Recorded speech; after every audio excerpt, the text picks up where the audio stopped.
Assalamualaikum warahmatullahi wabarakatuh. Jadi nama Purwakerta, kalau ditelusuri ke arah hulu gitu ya, maka kita bisa menyatakan bahwa nama itu merupakan nama yang berasal dari pengaruh bahasa Sanskerta. Jadi kata Purwa itu adalah kata Sanskerta. Begitu pula dengan kerta yang terbaca kerta, KRTA. Jadi kedua kata itu memang awal mulanya berasal dari bahasa Sanskerta. Nah, perlu diketahui bahwa masyarakat Jawa ini prasasti-prasasti tertuanya itu sejak zaman Tarumanegara itu sudah menggunakan bahasa Sanskerta sebagai bahasa yang dipakai di dalam prasasti-prasasti. Nah, prasasti Sanskerta yang tertua di Jawa Tengah adalah prasasti Canggal. Jadi kita mendapati antara Taruma dengan Mataram gitu ya, dengan Sanjaya, itu Banyumas berada di antara dua kutub Sanskerta. Nah, kalau kita perhatikan bahwa Kerajaan Taruma yang ada di Jawa Barat, tampaknya wilayahnya juga mendekati daerah perbatasan Jawa Tengah dan Jawa Barat ya. Nah, sehingga di Jawa Barat memang ada suatu toponim. Ya, kalau orang Banyumas menyebut adanya misalnya Banjar Patroman. Jadi kata Banjar Patroman itu adalah sawah yang berbanjar itu ya, yang berbaris. Sedangkan Patroman ini merupakan penyebutan orang Banyumas karena menyingkat kata Pataruman menjadi Patroman.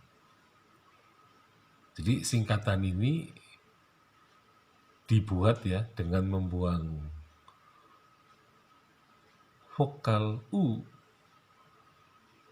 ya, Pataruman ya, karena U biasanya kalau digandengkan dengan vokal A itu akan berubah menjadi Patroman ya, jadi Pataruman. Jadi pembuangan vokal A Taruma ya, kemudian setelah itu vokal U-nya itu berubah menjadi vokal O. Jadi rupa-rupanya Banjar Patroman ini merupakan batas ya, karena di tempat itu memang ditemukan pintu gapura, kelihatannya pintu gapura keluar dari wilayah Tarumanegara ya. Maka di sana ada semacam ya, orang lokal menyebut batu lawang.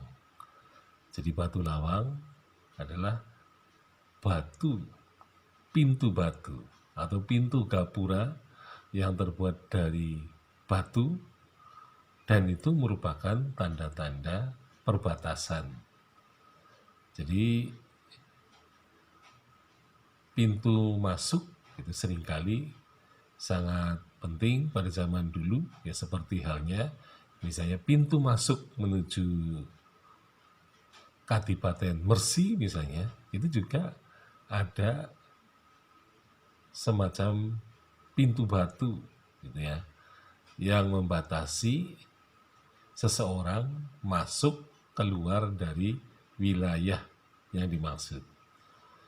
Jadi rupa-rupanya Kerajaan Tarumanegara ini sebelum runtuh itu wilayahnya sampai ke Kota Banjar sekarang ini.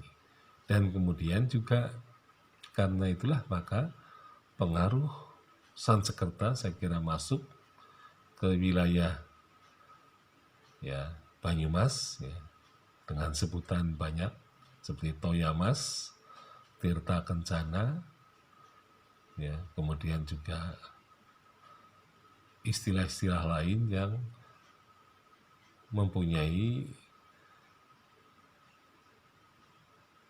hasil pengaruh dari bahasa-bahasa yang berkembang di kawasan perbatasan antara Jawa dan Sunda.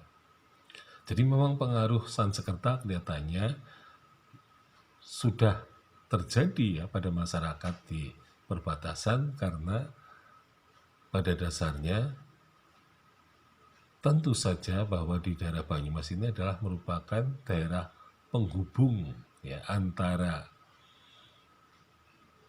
ya, yang ada di Jawa Barat yaitu Tarumanegara, dan kemudian Tarumanegara runtuh dan keruntuhan itu kemudian menyebabkan munculnya kerajaan Galuh yang didirikan oleh Werti Gandayun, dan keturunan Werti Gandayun inilah yang kemudian memerintah di Jawa Tengah, yaitu Sanjaya yang memproklamasikan dirinya menjadi raja dengan penerbitan prasasti bahasa Sansekerta, yaitu prasasti Canggal yang berangkat tahun 732 Masehi, atau dalam candra sengkalanya yaitu Sruti Indriya Rasa.